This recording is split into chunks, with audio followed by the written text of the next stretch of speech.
स्वास्थ्य की स्थिति के अनुसार पोषण आवश्यकताएं। रुग्णता बीमारी के उपरांत ही स्वास्थ्य लाभ करते हुए व्यक्ति को अधिक प्रोटीन, खनिज व विटामिन आहार की आवश्यकता होती है, और ताकि रुग्ण अवधि में हुई क्षति की पूर्ति की जा सके। और यदि किसी दुर्घटना में या फिर शल्य क्रिया में रक्त का हाश होता है तो रक्त की क्षतिपूर्ति के लिए भी अधिक प्रोटीन व लोह युक्त भोजन की आवश्यकता होती है। संतुलित आहार में सामान्यतः हमारे आहार में समतल पोषक तत्व विभिन्न मात्राओं में होते हैं। चावल या फिर रोटी हमें ऊर्जा देती है और दाल, अंडे एवं मांस प्रोटीन देते हैं। उचित स्वास्थ्य बनाए रखने के लिए हमें उचित प्रकार के आहार की भी उचित मात्रा में आवश्यकता होती है। यदि हम किसी व्यक्ति की विशेष की आयु, लिंग, स्वास्थ्य तथा व्यवसाय पर निर्भर करती है। बढ़ते हुए बच्चे और वयस्कों, गर्भवती महिलाओं को ऊर्जा की अधिक आवश्यकता होती है।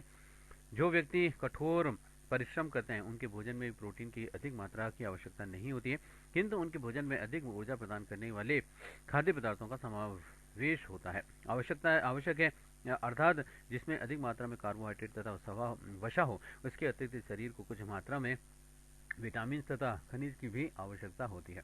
अतः अपने शरीर की आवश्यकता तथा अपने भोजन संबंधी आदतों को ध्यान में रखते हुए उचित आहार का भी चुनाव आवश्यक है। और लगभग सभी खाद्य पदार्थों में समस्त पोषक तत्व विभिन्न मात्राओं में विद्यमान होते हैं, और कुछ अधिक कुछ बहुत ही कम। और आहार के लिए भी खाद्य पदार्थों का चुनाव इस प्रकार से किया जाना चाहिए कि शरीर की समस्त आवश्यकताएं पूरी हो जाएं। अतः एक संतुलित आहार वह आहार है जिसमें कि सभी आवश्यक पोषक तत्व उपयुक्त अनुपात में विद्यमान हो, और जिसमें कि शरीर की ऊर्जा आवश्यकताओं की पूर्ति हो सके और वह स्वस्थ बना रहे। और एक संतुलित आहार की निम्नलिखित विशेषताएं कही जा सकती हैं। जैसे ये शरीर की पोषक आवश्यकताओं की पूर्ति करता है, और इसमें विभिन्न प्रकार के खाद्य अवयव होते हैं, और इसमें पर्याप्त मात्रा में ऊर्जा प्राप्त होती है। कुपोषण आहार के में पोषक तत्वों की कमी के कारण भी उत्पन्न स्थिति को कुपोषण कहते हैं। संतुलित भोजन का महत्व है शरीर की कोशिकाओं की टूट फूट होने पर भी क्षतिपूर्ति करना, शरीर की वृद्धि एवं उचित विकास करना, अस्थियों एवं मांसपेशियों को मजबूती प्रदान करना, त्वचा का पोषण एवं आंखों की ज्योति को बढ़ाना, और क्रिया एवं गति के लिए ऊर्जा देना। वस्तुनिष्ठ प्रकार के प्रश्न है। विटामिन ए किस में पाया जाता है? उत्तर है उक्त सभी में पाया जाता है। मछली में, गाजर में, हरे पत्तेदार सब्जियों में। ऐसे शरीर निर्माण करने वाले खाद्य पदार्थ या फिर पोषक तत्व हैं। उत्तर है इसका प्रोटीन। नेक्स्ट है सर्वाधिक ऊर्जा प्रदान करने वाले पोषक तत्व हैं। उत्तर है इसका कार्बोहाइड्रेट। नेक्स्ट है कार्बोहाइड्रेट की सर्वाधिक मात्रा पाई जाती है। उत्तर है चावल में। जैसे निम्न में से किसके प्रति ग्राम ऑक्सीकरण से सर्वाधिक ऊर्जा मिलती है? उत्तर है इसका वसा के। नेक्स्ट है शरीर में प्रोटीन का पाचन कहाँ होता है? उत्तर है इसका आमाशय में। नेक्स्ट है निम्न में से कौन से पदार्थ या फिर तत्व शरीर के उपापचय एवं नियमन में सहायक होते हैं? उत्तर इसका उक्त सभी हैं। विटामिन, रुक्षांश, जल। और नेक्स्ट निम्न में से कौन सा पदार्थ कार्बोहाइड्रेट का रूप है? उत्तर है इसका उक्त सभी हैं। शर्करा है, स्टार्च है और सेलुलोज है। नेक्स्ट मानव शरीर निम्न में से किसका उपाचन नहीं कर पाता है? उत्तर है इसका सेलुलोज का। नेक्स्ट 1 ग्राम वसा के ऑक्सीकरण से कितने किलो कैलोरी ऊर्जा प्राप्त होती है? उत्तर है इसका 9।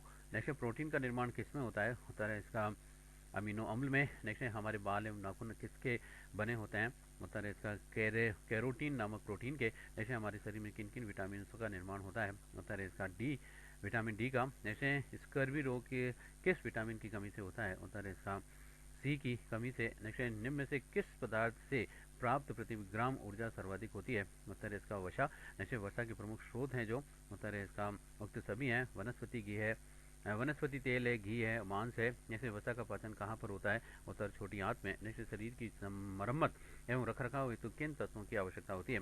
उत्तर है प्रोटीन की। नेक्स्ट प्रोटीन के प्रमुख स्रोत जो हैं उत्तर है उक्त सभी हैं। एक तो दालें, सोयाबीन, अंडा व मांस।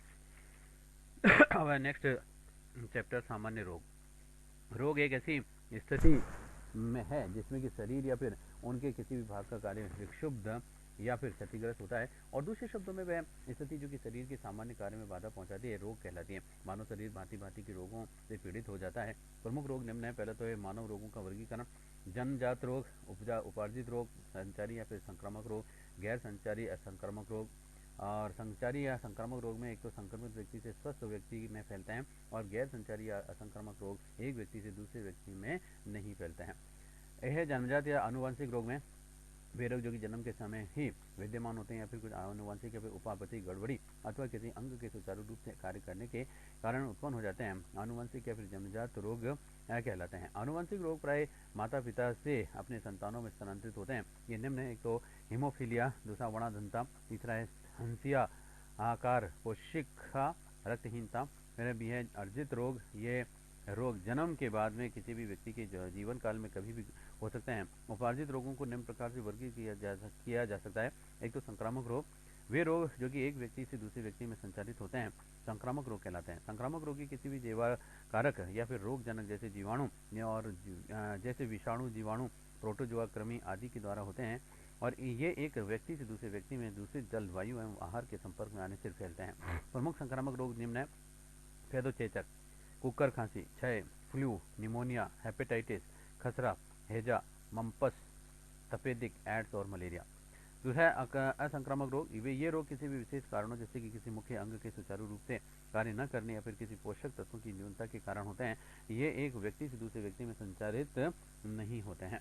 ये निम्न है: पहले तो न्यूनता रोग, जो रोग शरीर में विभिन्न पोषक तत्वों की कमी के कारण होते हैं, न्यूनता रोग कहे जा सकते हैं। ये 3 प्रकार के होते हैं। एक तो प्रोटीन ऊर्जा कुपोषण रोग।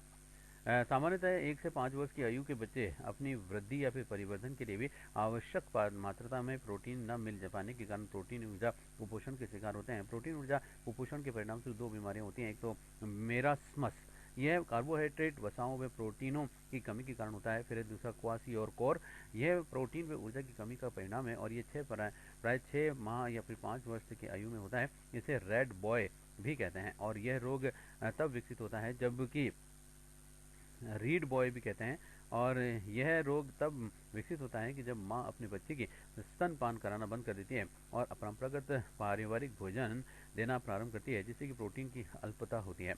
खनिज अल्पता रोग, ये रोग सामान्यतः लौह तत्व, कैल्शियम व आयोडीन खनिज आदि तत्वों की कमी के कारण होने वाले रोग हैं। निम्न है: एक तो रक्ताल्पता, ये रोग हीमोग्लोबिन की कमी के कारण होता है, जिसमें कि शरीर में लौह तत्व की कमी की हो जाती है और जिसकी कमी से लाल रक्त कणिकाओं से कम होने के कारण भी रक्त की ऑक्सीजन धारिता की क्षमता भी कम हो जाती है। फिर है रिकेट्स, ये बच्चों के कैल्शियम की कमी से होता है, इसमें हड्डियां मुलायम हो जाती हैं, वह विकृत हो जाती हैं। फिर है ऑस्टियोमेलेशिया, अस्थि मृद्धता, यह वयस्कों के कैल्शियम की कमी से होता है और इसमें हड्डियां कमजोर पड़ जाती हैं और वह हड्डियों में दर्द रहता है। इसमें बहुत ही जल्दी ही अस्थि भंग हो जाता है। फिर है गलगंड या फिर गाइटर, यह आयोडीन की कमी से होने वाला रोग है और थायराइड ग्रंथि से स्रावित हार्मोन थायरॉक्सिन की कमी से शरीर में आयोडीन की मात्रा में कमी हो जाती है और जिससे कि गलगंड रोग हो जाता है और यह पर्वतीय क्षेत्रों में अधिक ही होता है। फिर है एलर्जी से उत्पन्न रोग, इसमें कुछ बाह्य पदार्थों के लिए शरीर अति संवेदनशील हो जाता है, जैसे कि अस्थमा। एलर्जी का कोई निश्चित कारण नहीं पता नहीं है और हार्ट के कारण उत्पन्न रोग हैं। ये रोग किसी भी प्रमुख अंग के सुचारू रूप से कार्य न कर पाने के परिणाम स्वरूप होते हैं। उदाहरणतः हृदय गति का रुक जाना और फिर है कैंसर डी, यह कोशिकाओं या फिर ऊतकों को अनियंत्रित वृद्धि के कारण भी होता है। अब विभिन्न प्रकार के विटामिन की कमी से होने वाले रोग हैं। ए विटामिन, रेटिनॉल, स्रोत है इसके हरी पत्तेदार सब्जियां, गाजर, मछली का तेल और कमी से रोग हैं रतौंधी नामक रोग और जीरो प्लेथेमिया, शारीरिक वृद्धि में कमी और शुष्क त्वचा। फिर है B1 थाइमिन, इसके जो स्रोत है अंडा, मांस, सोयाबीन, दूध, हरी सब्जियां और कमी के रोग हैं। इसमें मंद बुद्धि, मुख्य में छाले, बेरी रोग और ये रोग पॉलिश किया हुआ चावल अधिक खाने से होता है। फिर है तीसरा B3 नियासिन, ये मांस, मछली, मुर्गा, आलू, साबुत अन्न, टमाटर, मूंगफली, हरी सब्जियां और इससे कमी के रोग हैं पेलाग्रा, 4D, मक्के का अधिक प्रयोग करने वाले में होता है और मानसिक डिसऑर्डर, डायरिया आदि भी होते हैं। फिर है B5 पेंटोथेनिक एसिड, इसका स्रोत है साबुत अनाज और मांस और इसके कमी के रोग होते हैं एक्ने, पेरिस्थेसिया। फिर है B6 पायराडॉक्सिन, इसका स्रोत है मांस, अंडा, दूध, सोयाबीन, दाल, हरी सब्जियां और इसके कमी के रोग होते हैं बच्चों में असंतुलित विकास एवं तंत्रिका संबंधी डिऑर्डर। और फिर है B9 ये फॉलिक एसिड, इसमें पत्तेदार हरी सब्जियां हैं, फल है, नट्स है, बीन्स है, अंडे हैं, मांस है, दूध है, डेयरी उत्पाद हैं। और इसके कमी से रोग होने वाले हैं गर्भावस्था में कमी से भ्रूण के विकास पर बुरा प्रभाव और एनीमिया रोग। फिर बी 12 कोबालमिन, ये यकृत, मांस और दूध है इसका स्रोत, और इसके कमी के रोग हो जाते हैं याददाश्त में कमी, मस्तिष्क व तंत्रिका संबंधी विकार। और फिर है सी स्कारबिक एसिड विटामिन, और इसका स्रोत है रसदार व खट्टे फल, विशेष करके आंवला, नींबू, मौसमी, संतरा, अमरूद, अंगूर। और इसके रोग हैं जो कमी से रोग हैं वो स्कर्वी रोग है, मसूड़ों में रुधिर आना बहना। फिर है विटामिन डी कैस कैलिसफेरोल, इसका स्रोत है रसदार व खट्टे फल, विशेष करके आंवला, नींबू, मौसमी, संतरा, अमरूद, अंगूर। और इसके कमी के रोग हैं स्कर्वी रोग, मसूड़ों में रुधिर बहना, सॉरी विटामिन डी है नेक्स्ट। इसका स्रोत है दूध, मांस, मछली, तेल, मक्खन, अंडा, यकृत, हरी सब्जियां, अंडा, यकृत, दूध, मक्खन और सोयाबीन। और इसके जो कमी के रोग होते हैं वयस्कों में ऑस्टियोमालासिया, हड्डियों की कोमलता, बच्चों में रिकेट्स रोग में दांतों की वृद्धि में रुकावट। और फिर है ई विटामिन टोकोफेरॉल के, तो इसका स्रोत है सोयाबीन, टमाटर, हरी सब्जियां। और इसके कमी के से रोग होते हैं जो जनन क्षमता में कमी, कंकाल पेशियों में कमजोरी, रुधिर का अविरल बहना व थक्का नहीं बनना।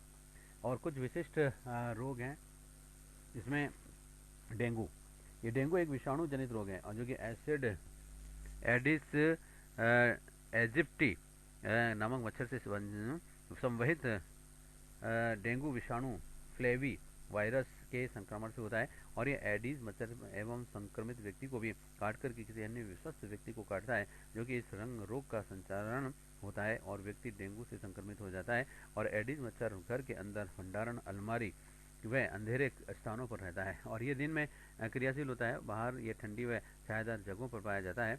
और मादा एडीज रुके जल और कूलरों, टायरों, खाली बाल्टियों, घर के आसपास या फिर अन्य स्थानों पर अंडे देती हैं। और सामान्यतः डेंगू रोग को उष्ण कटिबंधीय रोग की संज्ञा दी गई है तथा इसे हड्डी तोड़ ज्वर भी कहा जाता है। और डेंगू ज्वर दो प्रकार का होता है, एक तो डेंगू ज्वर और दूसरा है रक्त स्राव जनक डेंगू ज्वर।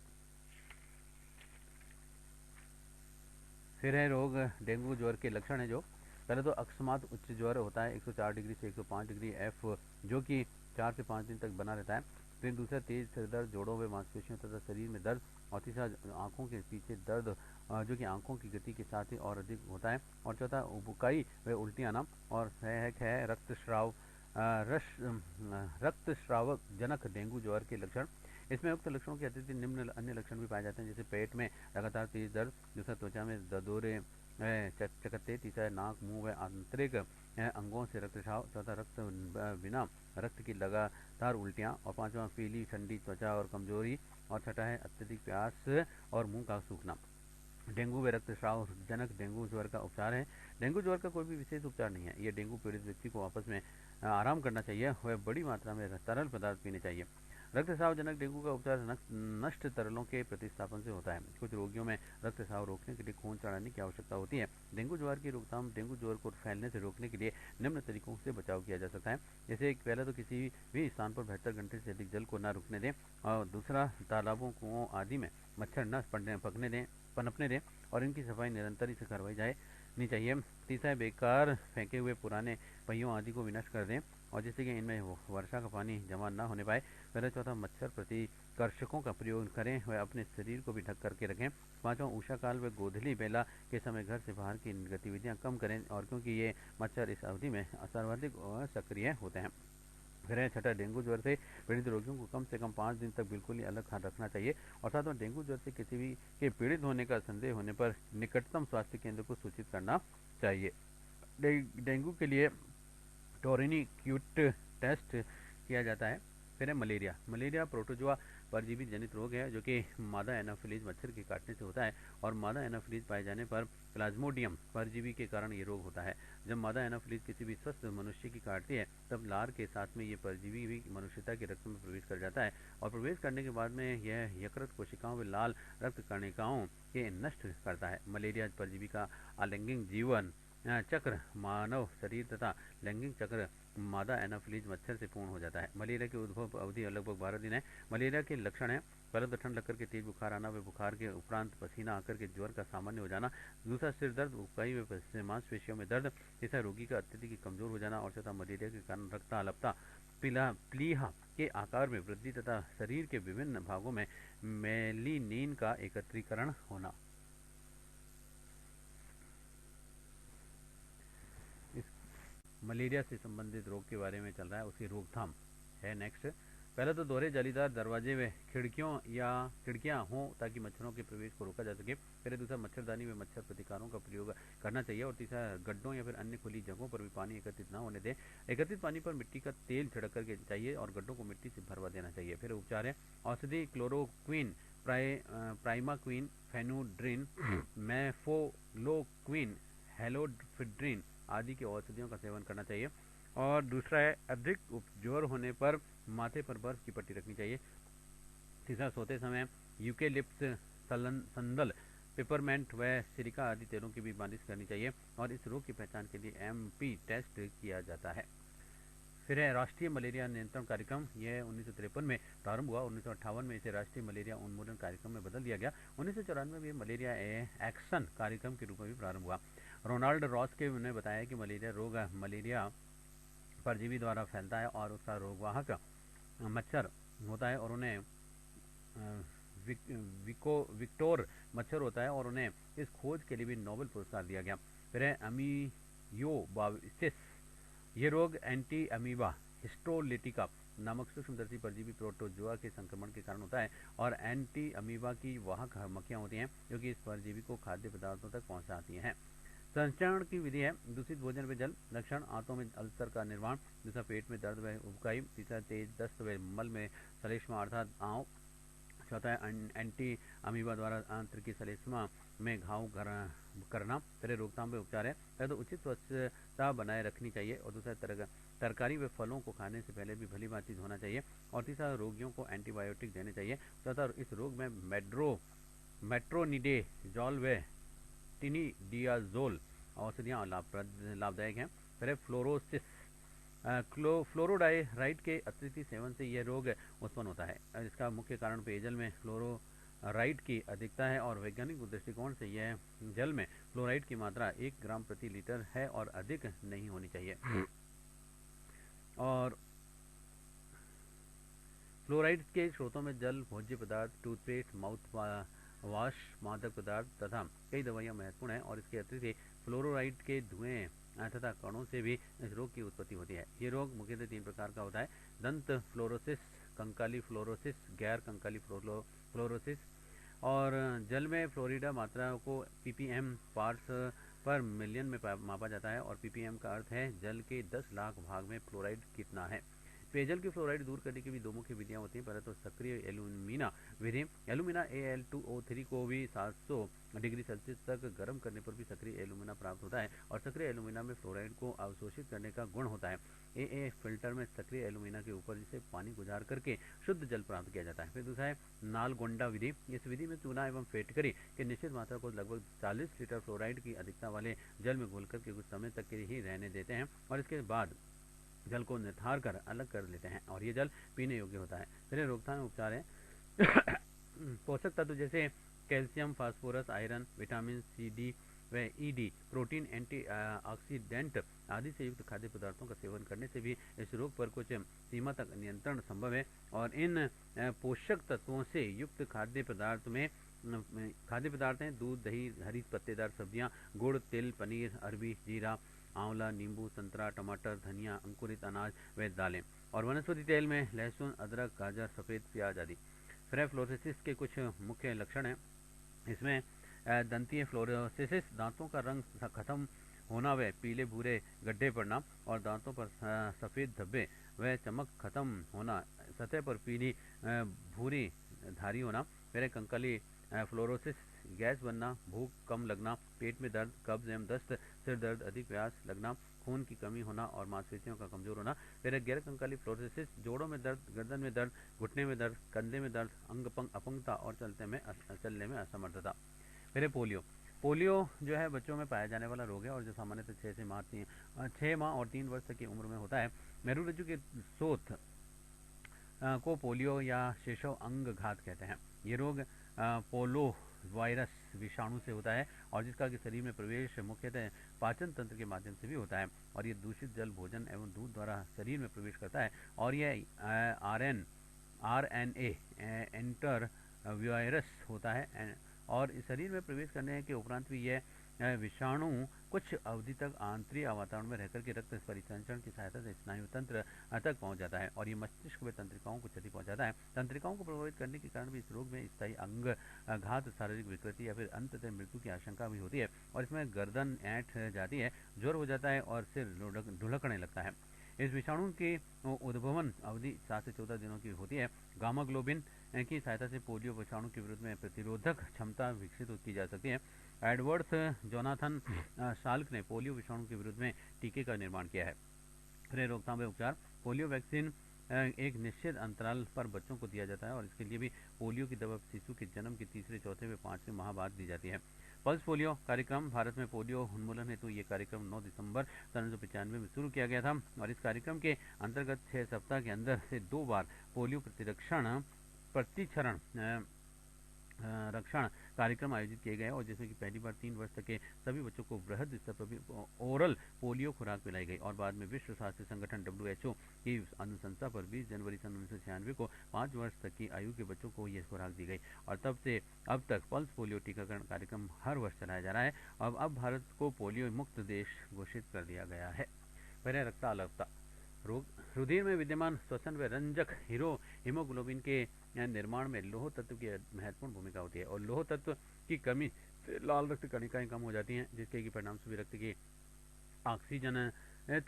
ऑक्सीजन धारिता की क्षमता कम हो जाती है और शरीर में रक्त की कमी हो जाती है। रक्ताल्पता में से पीड़ित रोगियों का चेहरा पीला पड़ जाता है और उसकी भूख व वजन कम हो जाता है और वह शीघ्र ही थकने लगता है। उपचार है। इसके उपचार के लिए भी ऐसा आहार दिया जाता है चाहिए जिसमें कि लोह और विटामिन प्रचुर मात्रा में हो, जैसे कि अंडा, मांस, यकृत, दूध, दही, हरी पत्तेदार सब्जियां, पालक व फल, सेब, केला व अमरूद और आयरन टैबलेट व टॉनिक भी भोजन के अनुपूरक के रूप में दिए जा सकते हैं। मैट हीमोग्लोबिन रक्त में मैट हीमोग्लोबिन के सामान्य स्तर से अधिक स्तर की उपस्थिति में होने वाला विकार है और मैट हीमोग्लोबिन का एक ऑक्सीकृत रूप है और इसकी अधिकता से उत्तकों तथा ऑक्सीजन पहुंचने की रक्त की क्षमता में कमी होती है। कार्बन मोनोऑक्साइड हीमोग्लोबिन से मिलकर के मैट हीमोग्लोबिन बनाती है जिससे कि हीमोग्लोबिन की ऑक्सीजन वहन क्षमता कम हो जाती है और फलतः कोशिकाओं को ऑक्सीजन की पूर्ति अपर्याप्त रहती है। जब लाल रक्त कोशिकाओं में मैट हीमोग्लोबिन केंद्रीकरण ज़्यादा होता है तो उत्तक हाइपोक्सिया हो सकता है। और फिर है केमिस्ट्री टेस्ट के अनुसार ही मैट हीमोग्लोबिन का स्तर 1% होता है और मैट हीमोग्लोबिन की अधिकता से रक्त का रंग नीला या फिर चॉकलेटी भूरा हो जाता है। लक्षण इसके सांस लेने में तकलीफ होती है, साइनोसिस और दूसरा सिर दर्द, थकान, बेहोशी का आना।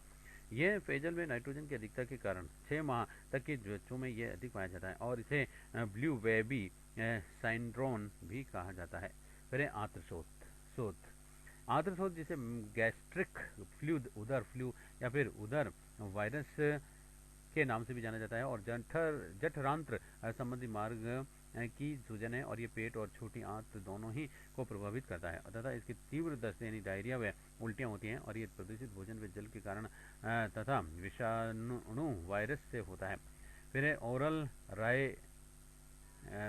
राइड्रोनेशन थेरेपी की वजह से इसमें होने वाली मृत्यु दर में कमी आई है और 50% मामलों में यह बीमारी नोरो वायरस से होती है और अन्य 20% मामलों में तथा बच्चों में ये रोटो वायरस से होती है और इसके अन्य महत्वपूर्ण वायरल एजेंट एडिनो वायरस व एस्ट्रो वायरस हैं और कई बैक्टीरिया से भी ये आंत्रशोथ होता है और इस संक्रमण के अन्य कारण प्रदूषित भोजन, मांस के पुनः गर्म किए गए व्यंजन और समुद्री भोजन और डेयरी व बेकरी उत्पाद आदि हैं। इसके बृहदांत्रशोथ बड़ी आंत में भी सूजन भी आ जाती है और ये नदी तैराकों के लिए आम बीमारी है जो कि वर्षा के समय में प्रदूषित रन ऑफ वाटर के कारण भी संक्रमित हो जाते हैं। लक्षण है उल्टी, डायरिया व पाचन तंत्र की गड़बड़ी, बुखार, सिर दर्द, पेट दर्द व खूनी दस्त, हृदय में जलन व कमजोरी व बेहोशी। फिर उपचार नमक व चीनी का पानी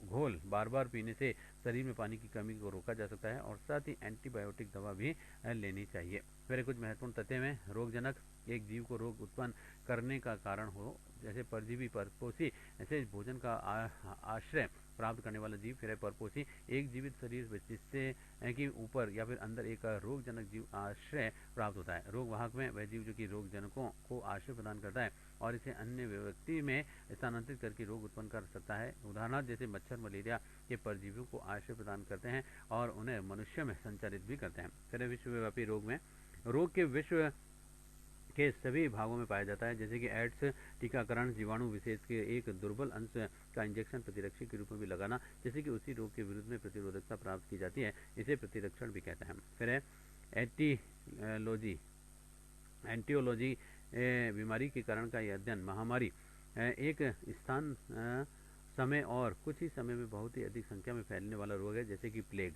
फिर है स्थानिक, वह रोग जो कि नियमित रूप से एक समूह विशेष के लोगों के बीच में पाया जाता है, उदाहरणतः घेंगा रोग। यह मुख्यतः पर्वतीय क्षेत्रों में पाया जाता है। और अब है इसके वस्तुनिष्ठ प्रकार के प्रश्न। यकृत से संबंधित कौन सा रोग है? उत्तर है इसका उपरोक्त सभी हैं, हेपेटाइटिस, लीवर सिरोसिस और पीलिया। जैसे इंसुलिन की कमी से होने वाला रोग है। उत्तर है मधुमेह। जैसे गलगंड रोग किस हार्मोन की कमी से होता है? उत्तर है थायरॉक्सिन। जैसे भोजन में आयोडीन की कमी से होने वाला रोग है। उत्तर है इसका गाइटर। नेक्स्ट है मलेरिया रोग का कारण है। उत्तर है इसका प्लाज्मोडियम। जैसे इनमें से वायरस जनित रोग होता है। उत्तर उक्त सभी से एड्स, पोलियो और खसरा। जैसे पोलियो की दवा शिशु को पिलाई जाती है जन्म के बाद। उत्तर है इसका उपरोक्त सभी है, तीसरे माह, चौथे माह और पाँचवें माह। नेक्स्ट है हीमोफीलिया रोग नहीं होता है जो। उत्तर है इसका स्त्री को। नेक्स्ट है मलेरिया के उपचार में प्रयुक्त एंटीबायोटिक दवा है। उत्तर है इसका क्लोरोक्विन। जैसे कोई भी अनियंत्रित वृद्धि से होने वाला घातक रोग है। उत्तर है इसका कैंसर। नेक्स्ट है अग्नाशय के सही ढंग से कार्य न करने पर रोग हो जाता है। उत्तर है मधुमेह। नेक्स्ट है मलेरिया रोग की खोज का श्रेय है। उत्तर है सर रोनाल्ड रॉस को। नेक्स्ट है विश्व एड्स दिवस कब मनाया जाता है? उत्तर है इसका 1 दिसंबर को। और नेक्स्ट प्रश्न है राष्ट्रीय मलेरिया उन्मूलन कार्यक्रम कब चलाया गया था? उत्तर है 1953 में। जैसे 9 महीने की उम्र में कौन सा टीका लगाया जाता है? उत्तर है इसका मिजल्स का। नेक्स्ट एड्स वायरस है। उत्तर है इसका रेट्रो वायरस। नेक्स्ट प्रश्न है चेचक के टीके की खोज किसने की? उत्तर है जेनर ने। जैसे राष्ट्रीय ग्रामीण स्वास्थ्य मिशन कब शुरू हुआ था? उत्तर है 2005 में। जैसे कौन सा पोलियो का प्रकार महामारियों के लिए उत्तरदायी है? उत्तर है पोलियो वायरस टाइप 1। नेक्स्ट है एमडीटी किससे संबंधित है? उत्तर है कुष्ठ रोग से। ऐसे टीकाकरण रोग निरोध का कौन सा स्तर है? उत्तर है प्राथमिक। और नेक्स्ट है डेंगू ज्वर में दवा है। उत्तर है इसका 1 और 2 दोनों हैं, एस्प्रिन और आइबुप्रोफेन फेन। और नेक्स्ट संपूर्ण भारत में यूनिवर्सल इम्यूनाइजेशन प्रोग्राम कब लागू हुआ था? उत्तर है इसका 19 नवंबर 1985 को। नेक्स्ट वर्तमान में टीकाकरण कार्यक्रम में कितनी बीमारियों को शामिल किया गया है? उत्तर है इसका 7। नेक्स्ट टीकाकरण कार्यक्रम में शामिल बीमारी नहीं है जो। उत्तर है हैजा। जैसे डीपीटी का टीका किस किस रोग से बचाता है? उत्तर है उक्त सभी से, डिप्थीरिया से, परट्यूसिस और टेटनस से। जैसे डीपीटी की बूस्टर डोज कब दी जाती है? उत्तर है 16 से 24 माह में। और नेक्स्ट प्रश्न है एनीमिया का लक्षण है। उत्तर है उक्त सभी है, थकावट है, भूख में कमी है, कमजोरी है। पोलियो वायरस है। उत्तर है एंट्रोवायरस। और नेक्स्ट प्रश्न है पोलियो वायरस कहाँ पर वृद्धि करता है? उत्तर है आंतरिक मार्ग में। जैसे पोलियो की मुंह द्वारा दी जाने वाली वैक्सीन है। उत्तर है इसका साल्क। नेक्स्ट ओआरएस नहीं मिलने पर चीनी व नमक का घोल किस अनुपात में तैयार करना चाहिए? उत्तर है 4:1 के। और नेक्स्ट क्या होता है अब टॉपिक पादपों एवं जंतुओं के संगठन के स्तर। सभी पादपों एवं जंतुओं का शरीर एक या फिर अधिक कोशिकाओं का बना होता है और एक कोशिकीय प्राणियों में बहुकोशिकीय प्राणियों व पादपों एवं जंतुओं की शारीरिक रचना जटिलतर होती है और निम्न कोशिकाओं जीवों का शारीरिक संगठन अपेक्षाकृत सरल होता है, लेकिन बहुकोशिकीय जीवों में शारीरिक संगठन में जटिलता होती है और ऐसी स्थिति में किसी भी जंतु या पादप की शारीरिक संरचना में महत्वपूर्ण अवयव को इंगित करने में सुविधा की दृष्टि से जीवों के शारीरिक संगठन में के आधार पर कुछ कोटियां या फिर स्तर निर्धारित किए गए हैं, जिन्हें के निम्न चित्र से दर्शाया गया है। जैसे परमाणु, अणु, यौगिक और कोशिका। कोशिका में आते हैं उत्तक, अंग और अंग तंत्र और जीव। और परमाणु में आपके आ जाते हैं जीवमंडल और पारिस्थितिकी तंत्र। निम्न संगठन के स्तर हैं, संगठन के स्तर, उच्च संगठन के स्तर और जैव समुदाय और जनसंख्या। और फिर है जीवों में पाए जाने वाले संगठन स्तर निम्न प्रकार से हैं।